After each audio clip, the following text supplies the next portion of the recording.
মাগুরা শিশুটির জীবন সংকটাপন্ন, দেশবাসীর দোয়া চেয়েছে সেনাবাহিনী।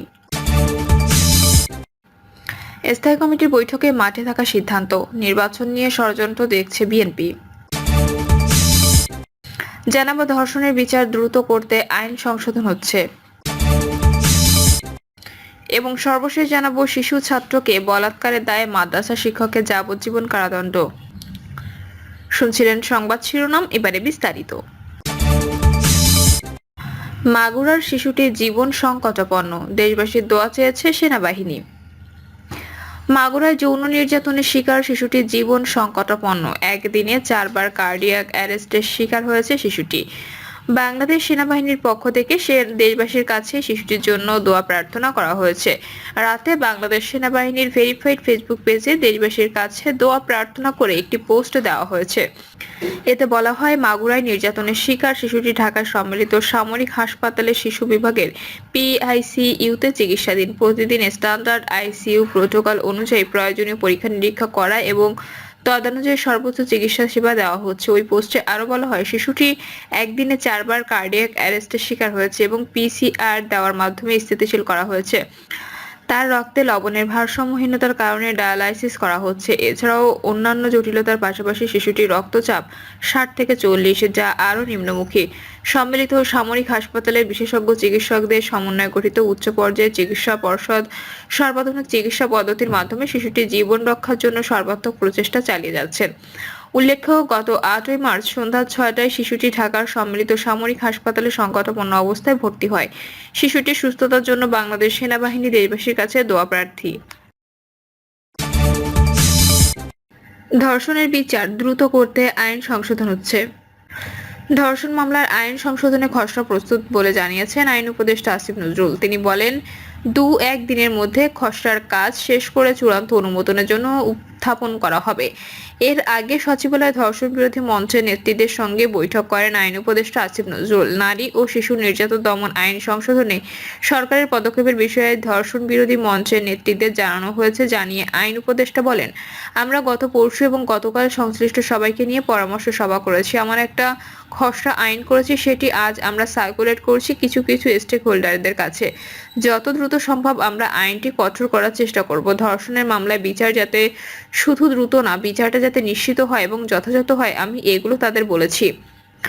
বৈঠক শেষে ধর্ষণ বিরোধী মঞ্চের প্রতিনিধিরা বলেন, আমরা মনে করি 5টি দাবি যথাযথভাবে বাস্তবায়ন করলে ধর্ষণের ঘটনা কমে আসবে। মাগুরার ঘটনার বিচার প্রক্রিয়া পর্যবেক্ষণে রাখা হবে। স্থায়ী কমিটির বৈঠকে মাঠে থাকা সিদ্ধান্ত, নির্বাচন নিয়ে ষড়যন্ত্র দেখছে বিএনপি। ত্রয়োদশ জাতীয় সংসদ নির্বাচন নিয়ে ষড়যন্ত্র দেখছে বিএনপি। দলটি মনে করছে, প্রায় সব রাজনৈতিক দল নির্বাচনের সুনির্দিষ্ট রোডম্যাপ ঘোষণার দাবি জানালেও অন্তর্বর্তী সরকার তা কৌশলে এড়িয়ে যাচ্ছে। নির্বাচন নিয়ে সরকারের শীর্ষ পর্যায় থেকে এক এক সময় এক এক ধরনের তথ্য দেওয়া হচ্ছে, যা সন্দেহ আরও বাড়াচ্ছে। এই অবস্থায় সভা সমাবেশের মতো কর্মসূচি নিয়ে মাঠে থাকার সিদ্ধান্ত নিয়েছে বিএনপি। এপ্রিল ও মে জুড়ে এ কর্মসূচি পালন করা হবে। জাতীয় স্থায়ী কমিটির বৈঠকে সিদ্ধান্ত হয়, আওয়ামী ফ্যাসিবাদী গোষ্ঠীর ব্যবসায়িক প্রতিষ্ঠানগুলোকে ইসলামী দল ও এক নতুন দলের নেতারা শেল্টার দিচ্ছেন, এমন তথ্য তুলে ধরে বৈঠকে নেতারা বলেন, এর পেছনে ওই দল দুটোকে আর্থিক সুবিধা দেওয়ার প্রমাণ তারা খোঁজ করে পেয়েছেন। এর ফলে ঘুষ ও দুর্নীতি কমেনি, আইন শৃঙ্খলা পরিস্থিতির অবনতি ঘটছে বলেও নেতারা মনে করেন। সূত্রমতে বৈঠকে নেতারা বলেন, জাতীয় নির্বাচন নিয়ে সরকারের মধ্যে গড়িমসির বিষয়টি স্পষ্ট বোঝা যাচ্ছে। গণপরিষদ নির্বাচন, সেকেন্ড রিপাবলিক ও স্থানীয় সরকারের দাবি করে নির্বাচনকে প্রলম্বিত করার চেষ্টা করা হচ্ছে, যার পেছনে সরকারের একাধিক উপদেষ্টার মদত রয়েছে। অন্তর্বর্তী সরকার বিএনপিকে নয়, তরুণদের নতুন দল জাতীয় নাগরিক পার্টি ও বৈষম্য বিরোধী ছাত্রদের শক্তি ভাবে তারা সহজে ক্ষমতা ছাড়বে বা নির্বাচন দেবে বলে মনে হচ্ছে না। বৈঠকে নেতারা আরো বলেন, সরকার এনজিওর উপর নির্ভরশীল হয়ে পড়েছে। নির্বাচনের জন্য অন্তর্বর্তী সরকারের উপর চাপ সৃষ্টি করতে একটা ধাক্কা দিতে চান তারা। সম্প্রতি বিভিন্ন জেলা মহানগরে সমাবেশ করার মধ্য দিয়ে বিএনপির পক্ষ থেকে অবস্থান জানান দেওয়া হয়েছে, এই ধারা অব্যাহত রাখতে হবে। বাংলাদেশ নিয়ে নতুন ষড়যন্ত্র দেখছেন বিএনপি নীতি নির্ধারকরা। স্থায়ী কমিটির বৈঠকে একাধিক নেতা বলেন, বিদেশি কূটনীতিকদের সঙ্গে কথা বলে তারা বুঝতে পেরেছেন দেশের জন্য ভালো কোনো সংবাদ নেই। এ ব্যাপারে দলের শীর্ষ নেতাকে আরও সতর্ক থাকতে আহ্বান জানানো হয়। নেতারা বলেন, আওয়ামী ফ্যাসিবাদী গোষ্ঠীর ব্যবসায়িক প্রতিষ্ঠানগুলো ইসলামী একটি দল ও একটি নতুন দল শেল্টার দিচ্ছে। এরা এখন একযোগে বিএনপির বিরুদ্ধে কাজ করছে। ফলে বিশৃঙ্খলা কমেনি, আইন শৃঙ্খলা পরিস্থিতির অবনতি ঘটছে। অবস্থা যেদিকে যাচ্ছে খুব শিগগির মানুষ বলতে শুরু করবে যে হাসিনার আমলে ভালো ছিলাম, যা হতে দেওয়া যাবে না। সরকারকে এ বিষয়ে সতর্ক থাকার জন্য দলের পক্ষ থেকে আহ্বান জানানো হবে। পাশাপাশি দলীয় নেতাকর্মীদেরও সজাগ থাকতে নির্দেশনা দেওয়া হবে। যদিও বিএনপির স্থায়ী কমিটির সদস্য ইকবাল হাসান মাহমুদ টুকু বলেন, কর্মসূচির বিষয়ে স্থায়ী কমিটিতে কোনো আলোচনা হয়নি। সূত্র জানায়, বৈঠকে একাধিক নেতা বলেছেন যে কোনোভাবেই হোক একটি গোষ্ঠী বাংলাদেশের বর্তমান অন্তর্বর্তীকালীন সরকারকে ব্যর্থ প্রমাণ করতে নানা ষড়যন্ত্র অব্যাহত রেখেছে। তারা যে কোনো মূল্যে দেশে অরাজকতা সৃষ্টি করে এই সরকারকে ব্যর্থ প্রমাণ করতে চায়। কিন্তু সরকারের মধ্যেও এই গোষ্ঠীর লোকজন রয়েছে, যে কারণে সরকার প্রধান বুঝতে পারছেন না। নেতারা ধারণা করছেন আওয়ামী ফ্যাসিবাদী গোষ্ঠীর কিছু ব্যবসায়িক প্রতিষ্ঠান এই ষড়যন্ত্র রয়েছে, যাদের শেল্টার দিচ্ছে দুটি দল। তারপরও সরকারের ওপর বিএনপির অকুণ্ঠ সমর্থন অব্যাহত থাকবে। যে কোনো প্রয়োজনে বিএনপি সরকারের পাশে থাকবে। অন্তর্বর্তীকালীন সরকারের উচিত হবে দ্রুত নির্দিষ্ট সুনির্বাচিত রোডম্যাপ ঘোষণা করা এবং দ্রুত জাতীয় নির্বাচন নিয়ে জনগণের সরকার প্রতিষ্ঠা করে দেশের স্বাভাবিক অবস্থা ফিরিয়ে আনা। এই প্রসঙ্গে রাজধানীতে এক ইফতার মাহফিলে বিএনপির স্থায়ী কমিটির সদস্য মির্জা আব্বাস একটি বিশেষ দলকে কারা টাকা দেয়, কারা হেলিকপ্টারের ব্যবস্থা করে দেয় তা জাতির সামনে প্রকাশ করার অনুরোধ জানান। গণমাধ্যমকে উদ্দেশ্য করে তিনি বলেন, একটি বিশেষ দল সম্পর্কে সাংবাদিকেরা কিছু লিখছে না, যতটুকু পারেন ফুলিয়ে ফাঁপিয়ে শুধু বিএনপির বিরুদ্ধে লিখছেন। পর্দার অন্তরালে অনেক কিছু ঘটছে, সেগুলো লিখছেন না। কোন ব্যবসায়ী কোন দলকে কত টাকা দেন, কোন দল কোন ব্যবসায়ীকে পৃষ্ঠপোষকতা করছে, কোন ব্যবসায়ীকে বাঁচাতে চেষ্টা চালাচ্ছে, এগুলো লিখছেন না। জুলাই আগস্ট আন্দোলনকে কেন্দ্র করে অনেক ব্যবসায়ীর বিরুদ্ধে হত্যা মামলা হয়েছে, কিন্তু তাদের গ্রেপ্তার করতে পারছে না, কারণ ওই বিশেষ দলের কাছে তারা শেল্টার পাচ্ছে। কিন্তু ব্যবসায়ী গেল 17 বছর অবৈধভাবে হাজার কোটি টাকা ইনকাম করেছেন, এরাই পরের 17 বছর এই টাকা ব্যয় করবেন দেশকে ধ্বংস করতে।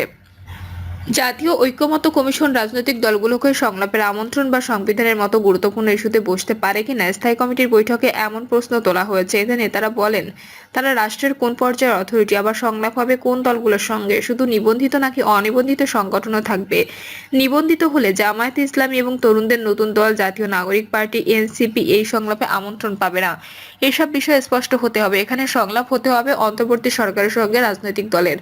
সংস্কার ইস্যুতে একদিন দুদিন সংলাপ হতে পারে। সংস্কার ইস্যুতে অনিবন্ধিত দলের সঙ্গে সংলাপ হতে হলে তো বহু সংগঠনকে আমন্ত্রণ জানাতে হবে। বৈঠকে এক নেতা বলেন, জাতীয় ঐকমত্য কমিশন রাজনৈতিক দলগুলোর কাছে মতামতের জন্য 250 বা তারও বেশি পৃষ্ঠার বই সরবরাহ করেছে।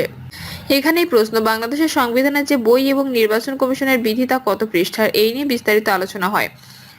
সম্প্রতি এক সংবাদ সম্মেলনে জাতীয় ঐকমত্য কমিশনের সহসভাপতি আলী রিয়াদ জানান, সংস্কারের জন্য বিভিন্ন ক্ষেত্রে গুরুত্বপূর্ণ 166টি সুপারিশের বিষয়ে 34টি রাজনৈতিক দল ও জোটের কাছে মতামত চেয়েছে জাতীয় ঐকমত্য কমিশন। 13 মার্চের মধ্যে দলগুলো মতামত জানাবে বলে তারা আশা করেছেন। দলগুলোর মতামত পাওয়ার পর শুরু হবে আলোচনা।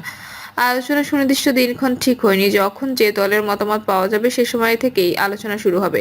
বিএনপির জাতীয় স্থায়ী কমিটির সিদ্ধান্ত অনুযায়ী রাষ্ট্র সংস্কারের একটি দফার আলোকে ঐকমত্য কমিশনের চিঠির জবাব প্রস্তুত করতে গত মঙ্গলবার গুলশানের চেয়ারপারসনের রাজনৈতিক কার্যালয়ে বৈঠক করেন স্থায়ী কমিটির সদস্য ডক্টর আব্দুল মঈন খান, নজরুল ইসলাম খান এবং সালাউদ্দিন আহমেদ। জানতে চাইলে সালাউদ্দিন আহমেদ বলেন, 2-1 দিন সময় নিয়ে তারা ঐকমত্য কমিশনের চিঠির জবাব দেবে। প্রিয় দর্শক, এই ছিল এখনকার সর্বশেষ সংবাদ। আপডেট সব সংবাদ পেতে চ্যানেলটি সাবস্ক্রাইব করে বেল আইকনটি ক্লিক করে রাখুন।